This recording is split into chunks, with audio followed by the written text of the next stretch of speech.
अस्सलामुअलैकुम प्यारे बच्चों, सबसे पहले आप सबों का क्लास 11 कॉमर्स में आप सबों का वेलकम किया जाता है और आप सबों को मुबारकबाद दी जाती है कि आप सबों ने कॉमर्स सेलेक्ट किया है। और मैं आपका क्लास टीचर नसीम सर आपको अकाउंट्स, कॉस्ट एंड टैक्स और बिजनेस स्टडीज़ पढ़ाएंगे। आज हम सब अकाउंट्स शुरू करते हैं और उम्मीद करते हैं कि आप सब अपने किताब, कॉपी, कलम लेकर रेडी होंगे और आपको जो भी कुछ पढ़ाया जाएगा, जो भी आपको काम दिया जाएगा, वो तमाम आपको कॉपी पे नोट करना है और उस कॉपी को अच्छी तरह से मेंटेन करना है। फिर वो कॉपी आपको कब, कहाँ, कैसे जमा देना है, ये भी हम आपको बताएंगे। जो कुछ भी आपको करवाया जाएगा वो तमाम चीज़ें आपकी एक अच्छी साफ़ सुथरी कॉपी होनी चाहिए, आपको मेंटेन करना होगा। ठीक है, तो आइए हम सब आज शुरू करते हैं। अकाउंट्स,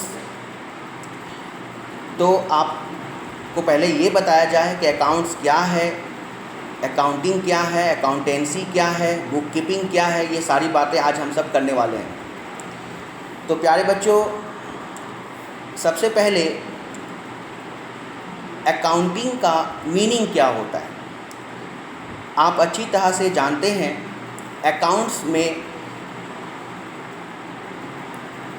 जो भी लेन देन होता है, लेन देन इन टर्म्स ऑफ मनी,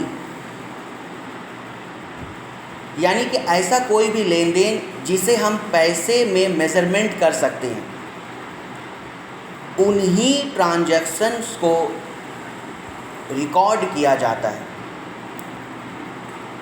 यानी कि आप किसी दुकान पर कलम खरीदने जाते हैं तो आप 5 रुपये पे करते हो और वो दुकानदार आपको अगर एक कलम देता है तो यहाँ पर आपका और दुकानदार के बीच में एक लेन देन हुआ और वो लेन देन कितने का हुआ? 5 रुपये का हुआ। इसलिए ये लेन देन रिकॉर्ड किया जाएगा। लेकिन बाज़ार में हम गए, दोस्तों से मिले और सलाम और कलाम हुआ, तो क्या हम इसे भी अकाउंट्स में रिकॉर्ड करेंगे? बिल्कुल नहीं, क्योंकि यहाँ पर हमारा मिलना जुलना इन टर्म्स ऑफ मनी नहीं हुआ है। ऐसा हम नहीं कह सकते भाई आज हमसे तुम्हारी मुलाकात हुई है, चलो 5 रुपया का काम हो गया। ऐसा होता है क्या? नहीं। लेकिन अगर दुकान पे जाके अगर आप कलम खरीदते हैं और आप दुकानदार से कलम लेते हैं और आप 5 रुपये कलम का पे करते हैं, तो इसका मतलब ये हुआ कि ये लेन देन आपका अकाउंट्स में रिकॉर्ड होगा, इसकी अकाउंटिंग होगी, क्योंकि ये लेन देन जो हुआ है आपका इन टर्म्स ऑफ मनी हुआ है।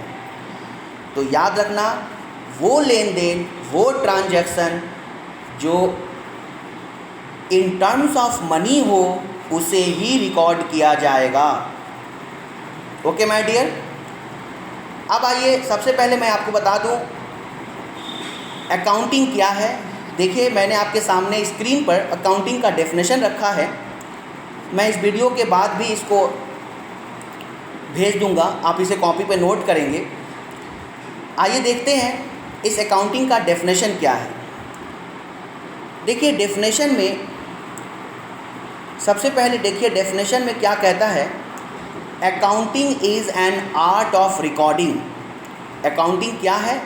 आर्ट ऑफ रिकॉर्डिंग है, यानी कि हमें रिकॉर्ड करना है। क्या रिकॉर्ड करना है? ट्रांजैक्शंस को, जो लेन देन हुआ है उससे हमें रिकॉर्ड करना है। फिर क्या कहता है? उसे क्लासीफाई करना है। क्लासीफाई करने का मतलब क्या हुआ? जो लेन देन होते हैं वो तमाम लेन देन एक ही नेचर के नहीं होते हैं, एक ही टाइप के नहीं होते हैं। इसीलिए एक ही नेचर, एक ही टाइप का जो लेन देन होता है उसे अलग अलग करना, क्लासीफाई करना कहलाता है। उसके बाद है एंड समराइजिंग, और उसे समराइज़ करना, यानी कि इस तरह समराइज़ करना कि उसे आसानी से समझा जा सके। जो बनाने वाला है और जो इंटरेस्टेड पार्टी है, जो इस अकाउंटिंग में इंटरेस्टेड पार्टी होते हैं, उन्हें समझ में आना चाहिए, ये समराइजिंग कहलाता है। उसके बाद कहता है in terms of money, in terms of money, जैसे कि मैंने थोड़ी देर पहले कहा, जो भी लेन देन होगा in terms of money that will be recorded, otherwise no any event has any place in accounting. इसीलिए इसमें कहा गया है in terms of money, in terms of money. तो गाइस आप देखिए यहाँ पर recording, classification and summarising in terms of money. उसके बाद क्या कहता है? Interpreting the results, interpreting the results. देखिए यहाँ पे लिखा हुआ इंटरप्रेटिंग द रिजल्ट्स। इसका मतलब क्या हुआ कि जो हमने रिकॉर्डिंग किया है, जो हमने क्लासिफिकेशन किया है, जो हमने समराइजिंग किया है ट्रांजैक्शंस का, उसका सही रिज़ल्ट समझ में आना चाहिए। यानी कि क्या प्रॉफिट है, क्या लॉस है, क्या इसका इफ़ेक्ट है, वो सारी बातें समझ में आनी चाहिए। इसी को हम कहते हैं इंटरप्रेटिंग। यानी कि इन तमाम काम को, यानी कि जो मैंने आपको बताया, रिकॉर्डिंग करना,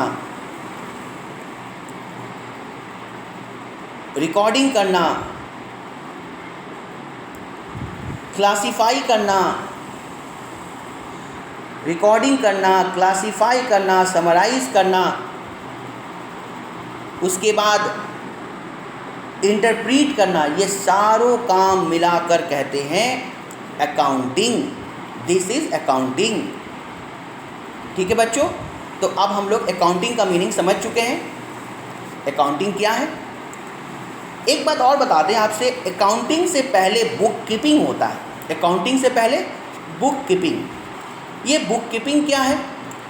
बुक कीपिंग में याद रखना रिकॉर्डिंग का काम होता है। बुक कीपिंग क्या होता है? रिकॉर्डिंग का काम। यानी कि पहले आप ट्रांजैक्शंस को आइडेंटिफाई कर लीजिए। ट्रांजैक्शंस को आइडेंटिफाई करना और उसे रिकॉर्ड करना, this is called book keeping. इसलिए इसे प्राइमरी एक्टिविटी कहते हैं। और याद रखना, जहाँ पर बुक कीपिंग ख़त्म होता है वहाँ से अकाउंटिंग शुरू होती है। यानी कि बुक कीपिंग में क्या करते हैं हम सब? पहले ट्रांजैक्शंस को आइडेंटिफाई करते हैं, यानी कि वो ट्रांजैक्शंस जो रिकॉर्ड होना है, जिसे रिकॉर्ड करना है, पहले उसे हम क्लासीफाई करेंगे, आइडेंटिफाई करेंगे। क्लासीफाई नहीं, आइडेंटिफाई करेंगे, उसके बाद उसका रिकॉर्ड करेंगे। सिर्फ यही दो काम बुक कीपिंग कहलाता है। लेकिन इसके अलावा जितने सारे मैंने काम बताया वो सब के सब अकाउंटिंग कहलाता है। तो इसीलिए कहा जाता है book keeping is a primary stage and accounting is secondary stage. जहाँ पर बुक कीपिंग ख़त्म होता है वहाँ से अकाउंटिंग शुरू होती है। आइए बच्चों, अब मैं आपको बताता हूँ अकाउंटेंसी क्या होती है। अकाउंटेंसी, जैसे आपका सब्जेक्ट भी अकाउंटेंसी है, तो अकाउंटेंसी क्या होती है? देखो बच्चों, मैंने अभी क्या कहा, रिकॉर्डिंग करना, क्लासीफाई करना, समराइज़ करना, इंटरप्रीट करना, ये सब क्या है? अकाउंटिंग है। लेकिन अब जहन में एक बात आती होगी, जहन में एक बात सवाल आता होगा कि कैसे रिकॉर्डिंग करें, क्लासिफिकेशन कैसे करें, समराइज़ कैसे करें, क्या इसके तरीके हैं, इसके क्या रूल्स एंड रेगुलेशंस है, क्या प्रिंसिपल्स है। अगर ये रूल्स, रेगुलेशंस, ये प्रिंसिपल्स, आर्ट्स ऑफ रिकॉर्डिंग, ये कौन बताएगा, ये कौन समझाएगा? ये अकाउंटेंसी आपको बताएगा, ये आपको अकाउंटेंसी समझाएगा। तो अकाउंटिंग का मतलब रिकॉर्डिंग करना, लेकिन अकाउंटेंसी का मतलब है हाउ टू रिकॉर्ड कैसे करें। अकाउंटिंग का मतलब है क्लासिफिकेशन करना, लेकिन अकाउंटेंसी कहता है हाउ टू क्लासीफाई। अकाउंटिंग का मतलब है समराइज़ करना, लेकिन अकाउंटेंसी कहता है हाउ टू समराइज़। तो in short, accountancy is a technique of accounting. Accountancy is a technique of accounting. Okay my dear. तो अब हम लोग अकाउंटिंग, बुक कीपिंग और अकाउंटेंसी को समझ गए। इसका थ्योरी भी है, पूरा डिटेल आपके सामने, मैं इसका एक पिक्चर भी भेज दूंगा, आप लोग इसको सब नोट करेंगे और सही से वर्ड टू वर्ड रीडिंग करेंगे, तभी आपको ये सारी बातें समझ में आएगी और आपको मेरे साथ पढ़ने में मज़ा भी आएगा। तो इसीलिए प्यारे बच्चों, कीप रीडिंग, हैप्पी रीडिंग। इंशाल्लाह फिर हम आपको नेक्स्ट क्लास में और भी आगे कुछ सिखाएंगे और भी आगे कुछ बताएंगे। तब तक के लिए बाय बाय, खुश रहिए, तंदुरुस्त रहिए।